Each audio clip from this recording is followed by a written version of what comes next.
அனைவருக்கும் வணக்கம். நான் உங்கள் சுதில். நம்ம இன்னைக்கு பார்க்க போகிறது பிப்ரவரி 6, 2026 அன்று நடந்த நடப்பு நிகழ்வுகளை இந்த பகுதியில் பார்ப்போம்.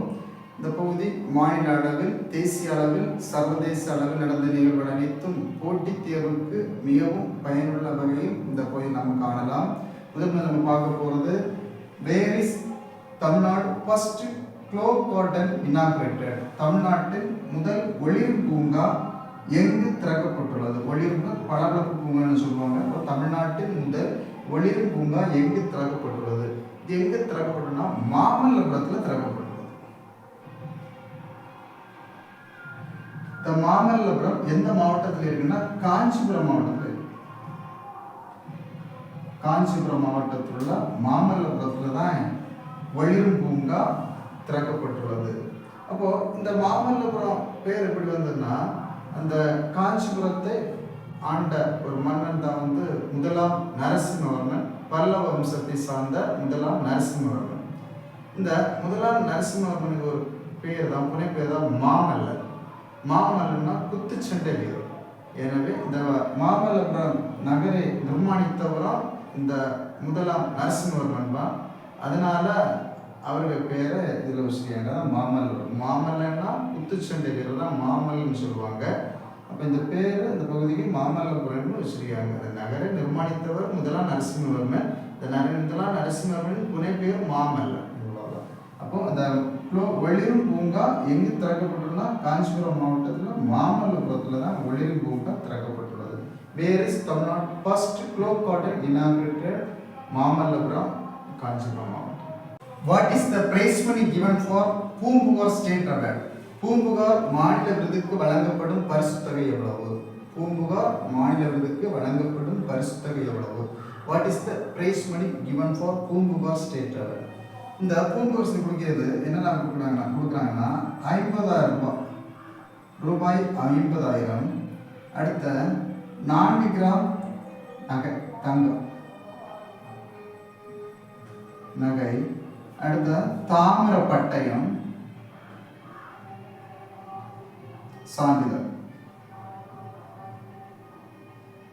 இதுக்கு வயது எதுவுமே பார்க்க மாட்டாங்க. அப்போ பூம்புகார் அவார்டு கொடுத்து எத்தனை பேருக்கு கொடுத்தாங்கன்னு கடைசியாக 10 பேர் கொடுத்தாங்க. இந்த பூம்புகார் அவார்டை 10 பேர் கொடுத்தாங்க. அவங்க பரிசு தொகை ரூபாய் 50,000, 4 கிராம் தங்கம், தாமிர பட்டயம், சான்றிதழ். அதே போல வாழும் கைவினை பொக்கிஷம் விருது யாரும் கொடுக்குறாங்கன்னா 65 வயசுக்கு மேற்பட்ட 65 வயதுக்கு மேற்பட்ட கைவினை தொழிலாளர்கள் கொடுக்குறாங்க. கைவினை தொழிலாளர் அது மரத் தொழிலாக இருக்கலாம், இல்லைன்னா நெசவு தொழில். இதில் சிறப்பாக செயல்பட்டவங்களுக்கு 65 வயசுக்கு மேலே கொடுப்பாங்க. என்ன கொடுப்பாங்கன்னா 1,00,000 ரூபாய், 1 சவரன் நகை, தாமிரப்பட்டையும், சான்றிதழ். இதை இந்த மூலம் 10 பேர் கொடுத்தாங்க. வாழும் கைவினை பொக்கிஷம் விருது எத்தனை கொடுத்தாங்க? 10 பேர் கொடுத்தாங்க. வயசுக்கு என்ன 65 வயசு மேலே இருக்கணும். கைவினைனா கைவினை தொழில், மரத்தொழில், நெசவு தொழில், இப்படி கைவினை சம்பந்தமான தொழில் அவங்க ஒரு சிறப்பு வல்லுநராக இருந்திருக்க வேண்டும். இவங்க 65 வயசு மேலே. இவங்களோட பரிசு 1,00,000 ரூபாய், 1 சவரன் தங்கம், தாமிரப்பட்டையும், சான்றிதழ். அதே போல் இந்த பூம்புகார் மாநில விருதுக்கு இதில் நேர பாதி 50,000 ரூபாய், 4 கிராம் நகை, தாமிரப்பட்டையும், சான்றிதழ். உலக அரசாங்க உச்சி மாநாடு 2026 எங்கு நடைபெறுகிறது? Where is the World Government Summit 2026 held? உலக அரசாங்க உச்சி மாநாடு 2026 எங்கு நடைபெறுகிறதுனா துபாயில் நடைபெறும். துபாயில் தான் உலக அரசாங்க உச்சி மாநாடு 2026 நடைபெறும் துபாயில்.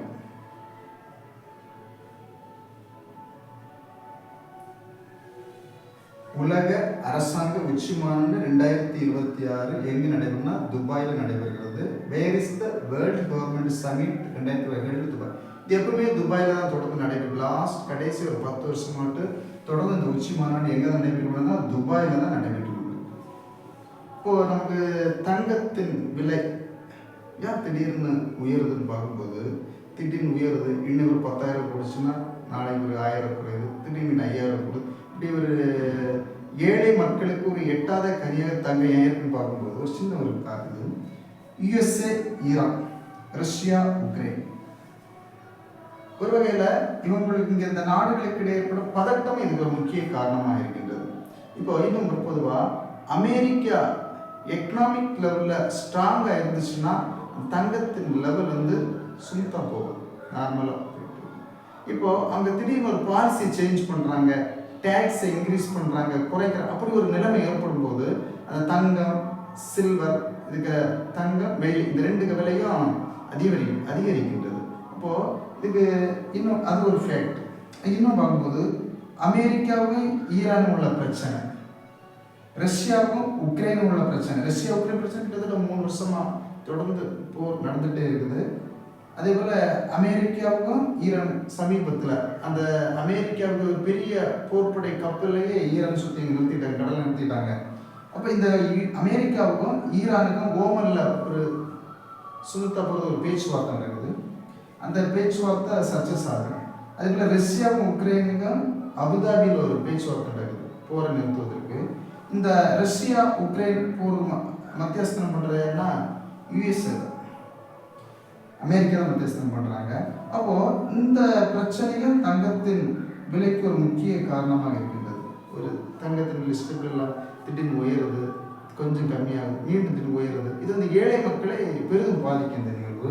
அப்போது அமெரிக்காவின் பொருளாதாரத்தில் வீக்கம் ஏற்படும் பொழுது தங்கத்தின் விலை அதிகரிக்கிறது, தங்கம் மற்றும் வெள்ளியின் விலை அதிகரிக்கின்றது. இது பொதுவாக நம்ம தெரிந்து கொள்ள விஷயம். அதுபோல் இந்த உலக நாடுகளுக்கிடையே பதட்டம் ஏற்படும் பொழுதும் அந்த தங்கத்தின் மற்றும் வெள்ளியின் விலை அதிகரிக்கின்றது. இதுதான் ஒரு முக்கிய காரணமாக இருக்கின்றது.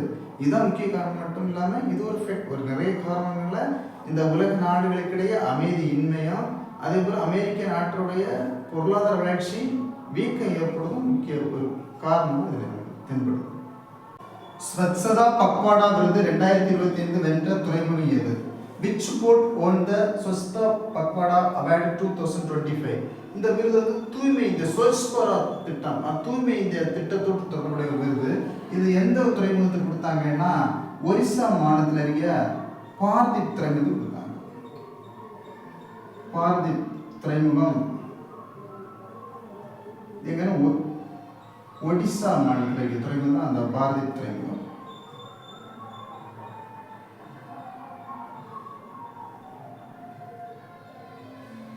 Which port won the Swachhta Pakhwada Award 2025? Paradip Port, Odisha state. அதே போல வாதவன் Port is located in Mumbai, Maharashtra. மும்பையில் தான் இருக்கு வாதவன் போர்ட். வாதவன் துறைமுகம் இருக்குன்னா மும்பையில், மகாராஷ்டிரா வந்து மும்பை ஏரியாவில் வாதவன் துறைமுகம். WPL 2026 2026 மகளிர் பிரீமியர் லீக்கை வென்ற அணி எது? Which team won the Women's Premier League 2026? இப்போ 2026ஆம் ஆண்டு நடந்த, இப்போ சமீபத்தில் நடந்த மகளிர் பிரீமியர் லீக்கை வென்ற அணி எதுன்னு கேட்டிருக்காங்க. சேம் ஐபிஎல் நம்ம ஆண்களுக்கு நடக்கிற இந்தியன் பிரீமியர் லீக்கு போல தான் விமன் பிரீமியர் லீக்கு. இந்த வென்ற அணி பெங்களூர் தான். இந்த பெங்களூர்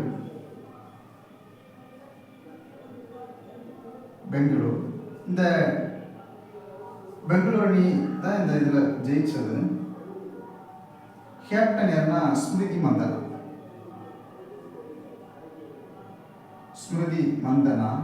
இந்த ஸ்மிருதி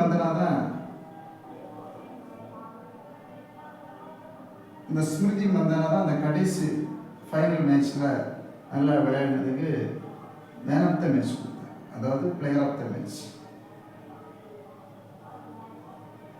த மேட்ச் ஸ்மிருதி மந்தனா. அவங்க அந்த team captain Smriti Mandhana player of the match. இந்த பெங்களூர் டீம் கேப்டன் அவங்க, பெங்களூர் டீம் கேப்டன் இந்த ஸ்மிருதி மந்தனா. இதில் ஆப்போசிட் டீம் எதுன்னா குஜராத்.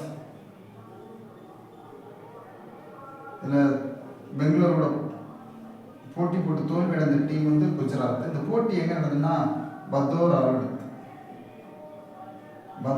குஜராத்தில் உள்ள பதோரா ஸ்டேடியத்தில் இந்த போட்டி நடந்து. இப்போ 2026 மகளிர் பிரீமியர் லீக்கை வென்ற அணி பெங்களூரு. இதில் மேன் ஆஃப் த மேட்ச் யார், அதாவது பிளேயர் ஆஃப் த மேட்ச் கிடச்சுன்னா ஸ்மிருதி மந்தனா கிடச்சி. இந்த ஸ்மிருதி மந்தனா தான் பெங்கால் டீமுடைய கேப்டன். இதில் தோல்வி அடைந்த அணி பார்க்கும்போது குஜராத். இது எங்கே இந்த போட்டி எங்கே நடந்ததுன்னா பதோரா, குஜராத் மாநிலத்தில் உள்ள பதோரா ஸ்டேடியத்தில் தான் இந்த WPL மேட்ச் நடந்துச்சு. Important dates. World interfaith harmony week 2026 is observed from. உலக மத நல்லிணக்க வாரம் 2026 எப்போது கடைபிடிக்கப்படுகிறதுனா பிப்ரவரி 1லிருந்து 7 வரை. உலக மத நல்லிணக்க வாரம் 2026 எப்போது கடைபிடிக்கணும்னா பிப்ரவரி 1லிருந்து 7 வரை இந்த நல்லிணக்க வாரம் கடைபிடிக்கப்படுகிறது. இதுபோன்று போட்டித் தேர்வுக்கு தேவையான இன்னும் நிறைய தகவலை தெரிந்து கொள்வதற்கு நம்முடைய சிசை அகாடமி யூடியூப் சேனலை சப்ஸ்கிரைப் பண்ணாதவங்க சப்ஸ்கிரைப் பண்ணுங்கள். நன்றி, வணக்கம் மக்களே. இந்த நாள் இனிய நாளாக அமையட்டும்.